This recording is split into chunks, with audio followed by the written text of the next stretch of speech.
I'm here with Alexander Mercouris, editor-in-chief of the Duran. Alexander, tomorrow we have the UK elections. This will probably go up on the same day as people go to vote.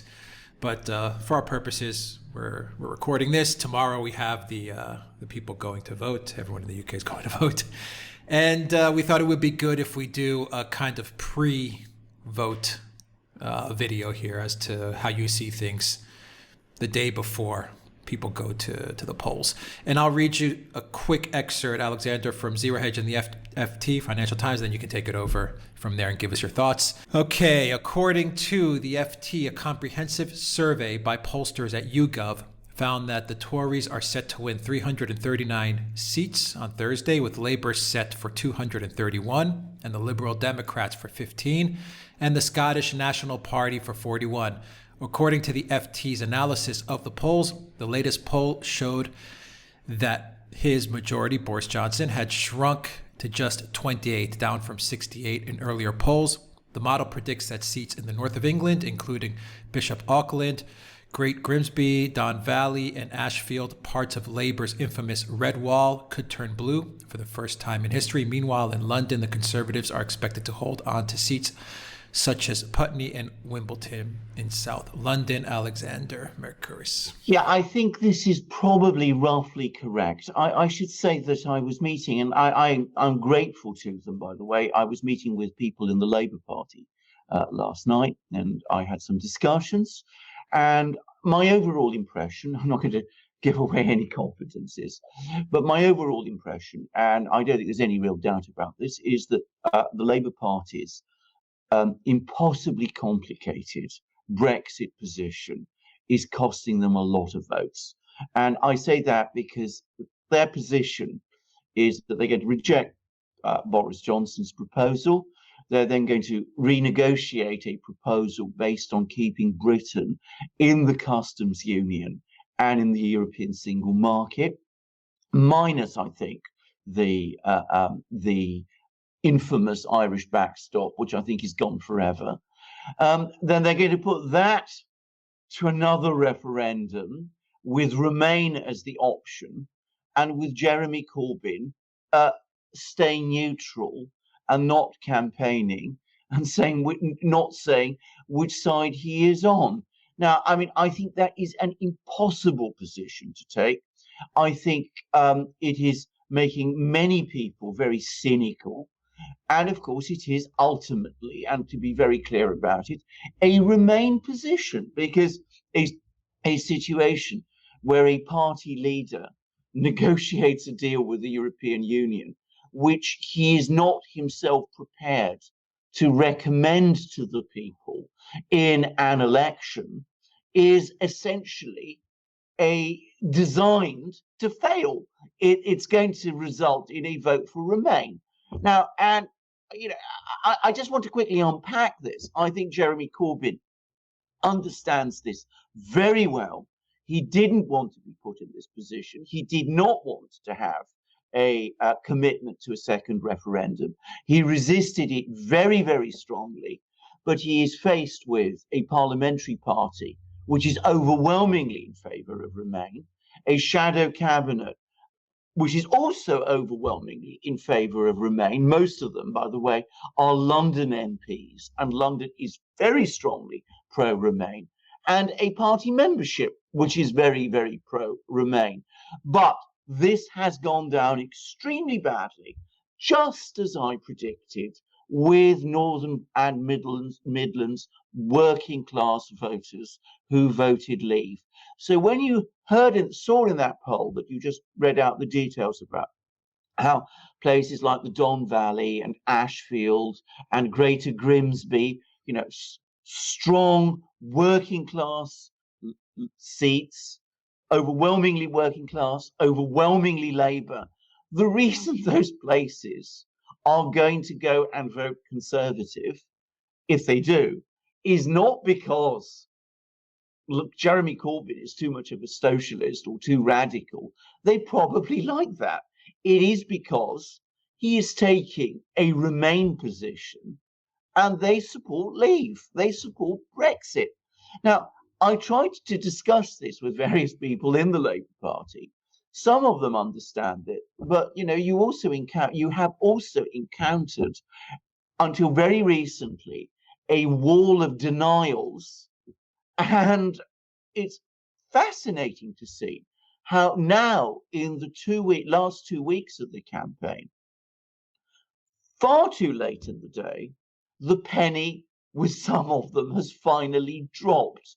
They've understood for the first time that this ultra Remain position they're taking is actually losing them votes and seats and potentially the election. It's very late now in the day to see what they can do about it. Now, the only thing I'm going to say about this, the one thing that is working in the Labour Party's favour is that Boris Johnson and the Conservatives have barely fought this election at all. Boris Johnson has skipped all the difficult interviews. He's refused to conduct interviews with really tough journalists like Andrew Neil of the BBC, even though Andrew Neil is well known for being rather right-wing and rather conservative, and basically, one suspects, sympathetic to Johnson. And from what they produced a manifesto which is almost empty of policies. The Labour Party, by the way, has far too many policies because they sensed that they were weak on the Brexit position. They overpromised on everything else. And I think they understand that too. But the Conservatives basically offered nothing except getting Brexit done.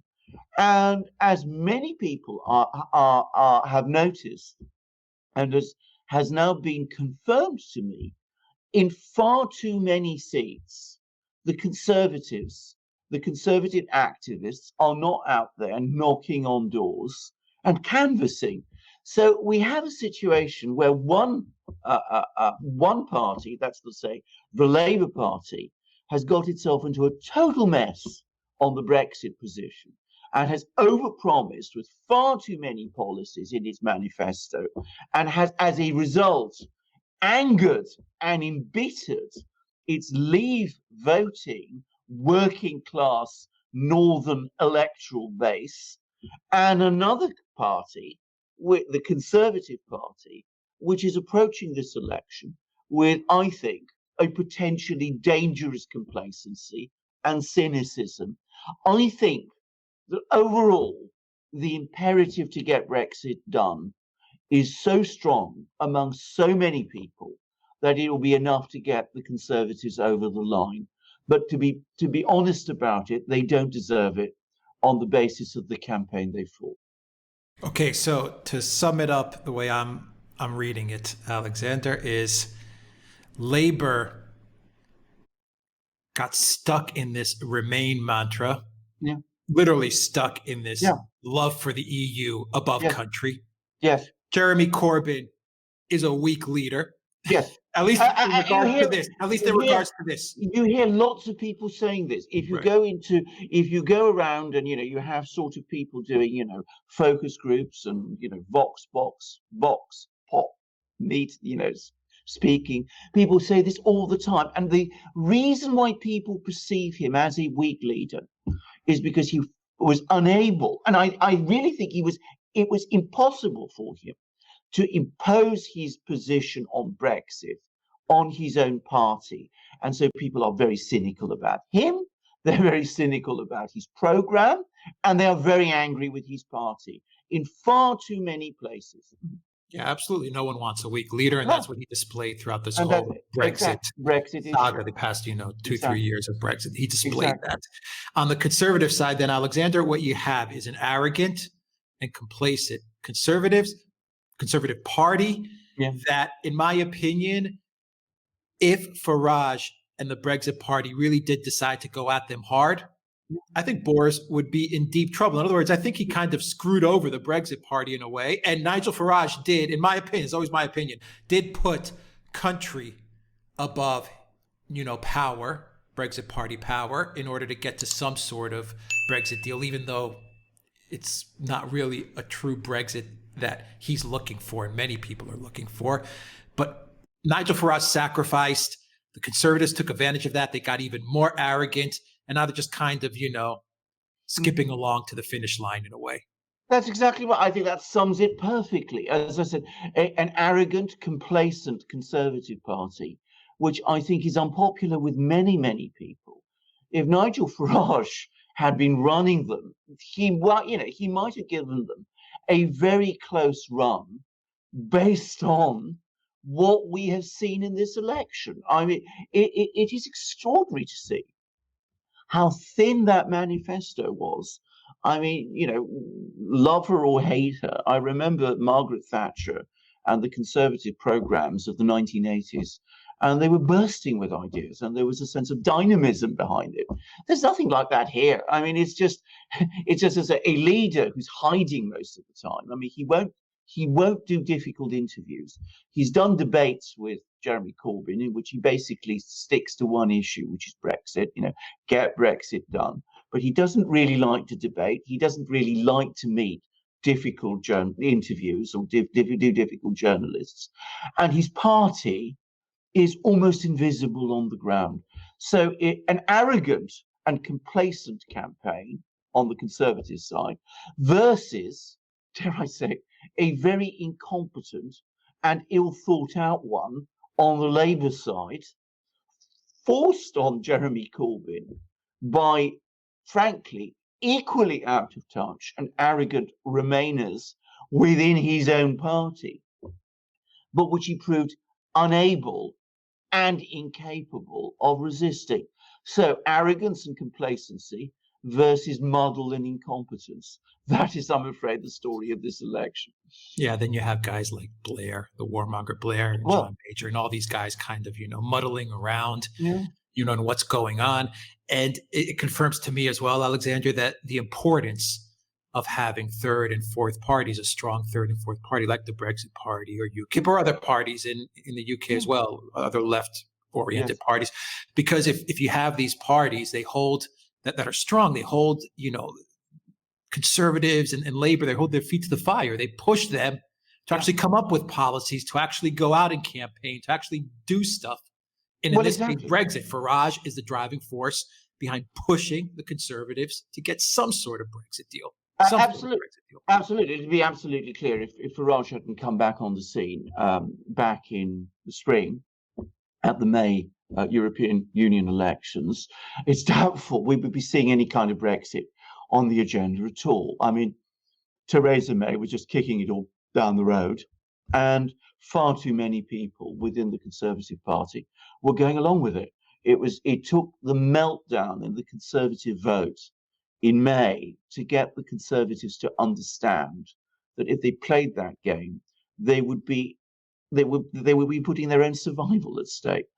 And I'm afraid it's going to take a big electoral defeat or an electoral defeat for the Labour Party for them to understand that taking fervid Remainer positions when their own electoral base voted Leave, or at least a large part of it in the north of England. I mean, it's fair to say most people who vote Labour voted Remain in the referendum, but a key part of the Labour electoral coalition voted Leave. Simply taking those votes for granted was a foolish idea. And I'm going to just add one other thing. I mean, I should point out, Labour has become unhealthily concentrated in London. Jeremy Corbyn is a London MP. John McDonnell, who is his chancellor and his key ally, and who's also a Remainer, by the way, is a London MP. Keir Starmer, who is the Labour Party's Remain a Brexit spokesman, and who is a fervid Remainer, is a London MP. Emily Thornberry, another fervid Remainer, is a London MP. She's the Foreign Secretary, Shadow Foreign Minister. And Diane Abbott, who is the Shadow Interior Minister, she's also a London Labour MP. London voted overwhelmingly 60%, 40% for Remain in the referendum. And I think this is giving these people a very distorted idea of how the rest of the country has voted. I don't think they really understand feelings in places like Newcastle or Sheffield or Grimsby or the Don Valley or all those sort of people. And I mean, what we saw with the People's Vote campaign, the push for the second referendum, was an overwhelmingly London-based movement, which, as I said, has unbalanced completely a Labour Party that has become an unhealthily London-dominated. So, there we are. But I think that in the end, in this election, arrogance and complacency, which is what we're getting from the Conservatives, will probably win through over muddle and incompetence, because at least the Conservatives are saying they do have one policy, which is getting a kind of Brexit. And I think far too many people in Britain want that to happen. So I think it will win through. But you're quite right. If Farage had fought this election, he could have put the Conservatives under very real pressure. I'm sorry he didn't, actually. I would have liked him to. That's my own view. To see him. Yeah, I would have liked him to. I think it would have given the election an entirely different dynamic if he had done. And the risk is that after the Conservatives have got their Brexit done, which, as I said, is going to be very incomplete Brexit anyway, a party that looks frankly very bereft of ideas, and a government which hasn't actually been a particularly successful government might look very much as if it's running on empty at a time when, because of Brexit and the huge changes that are going on in the world, you need an imaginative and dynamic government to respond to those sorts of challenges. But anyway, we will see what happens in the election. You're probably, our viewers, listening to this as the election is taking place. For those who want to know, the first exit poll from the BBC, which is usually pretty accurate, comes out at around 2200 hours London time. So if you sort of hang around until then, or switch on your TV or radio or go to the internet around then, you should get a fairly good idea of how Britain has voted. Very quickly, Alexander, as people are going to be watching this video as the results come in, what are your feelings for the results? Are we going to see a Conservative majority? Are we going to see a hung parliament? What? No, your feelings on this? I think we are going to see a Conservative majority, and my guess, and it's only a guess because this is a difficult election to call, is that it will be slightly bigger than that opinion poll, that YouGov opinion poll said. That's my own view. But as I said, they don't deserve it, not on the strength of this campaign.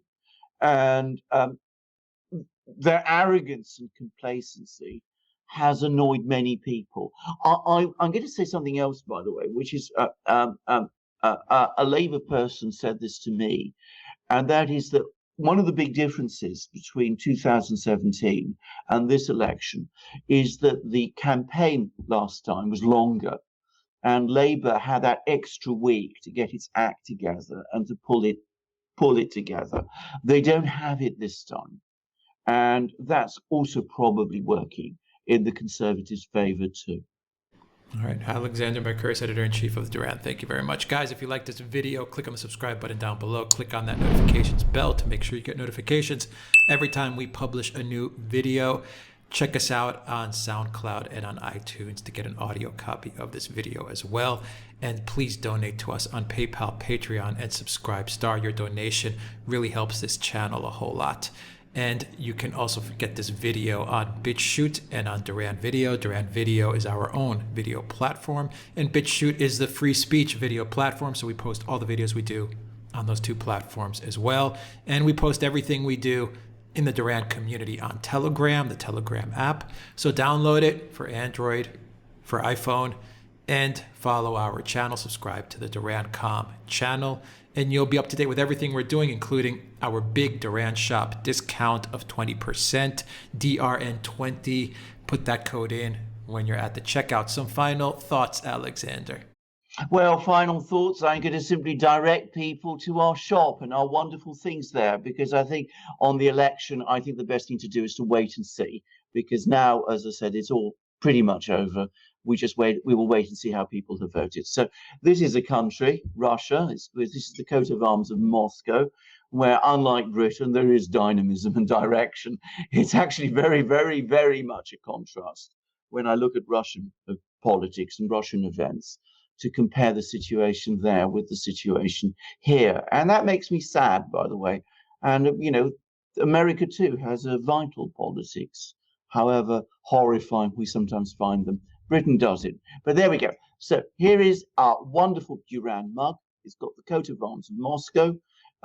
We've also got our own Duran mugs. So these are the first two mugs from the Duran I ever got. You can just about, I think, see it, with our own double-headed eagle there. Beautiful mugs, as I've said many times. Drinking again, because it's a cold, wet day here at the moment, Royal Blend tea, which is one of my favorite winter teas.